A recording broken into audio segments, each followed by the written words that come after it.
extraordinary. You can't even describe it. And again, from field level, it was even better than that. In terms of, dominant pitching performances, he was remarkable for you in terms of witnessing them in person. Where do you think a performance like this ranks? You had, Ty's career high with the 12 punch-outs, wipeout stuff. For him, it's the best I've seen.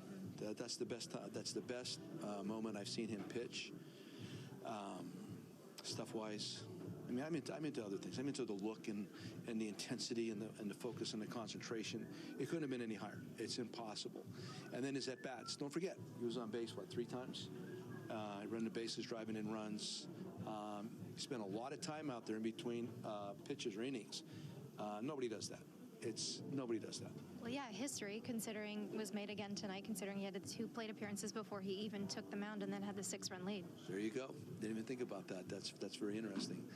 Yeah, again, I can't emphasize enough how involved he was mentally into that game tonight, and the rest of the group felt it. What do you think is the switch with him as far as, outings after a difficult outing? It's just dominant. Yeah, he's very difficult on himself or hard on himself.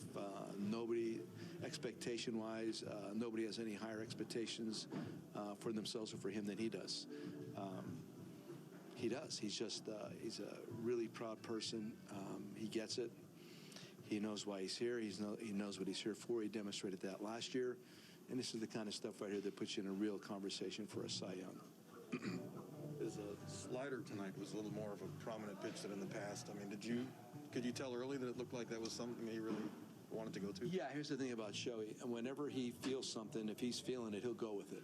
So and also the splitter was outstanding too. But he pitches. He's not a scouting report guy. You don't need to give him a scouting report. He knows the opposition. He knows how he feels. He attacks hitters based on what he's seeing and what he's feeling. So if the slider's really good, and it was, he was throwing it for a strike at will, I'm going to throw my slider. So that's just the genius of how he works.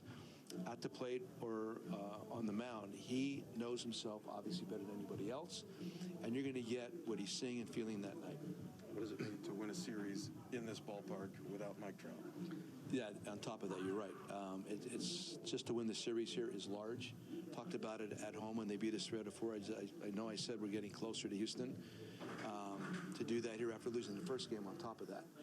With missing Anthony and Michael in that first game. So again, it's, to win it without Trouty out there and actually Anthony coming off of a virus, whatever it was, pretty special. But look at the whole group. Can't be happier with the way we're playing baseball. It's everything. It's not just one segment of the game. I've talked about that a lot. I want us to play every segment of the game, and that's what you saw this whole road trip.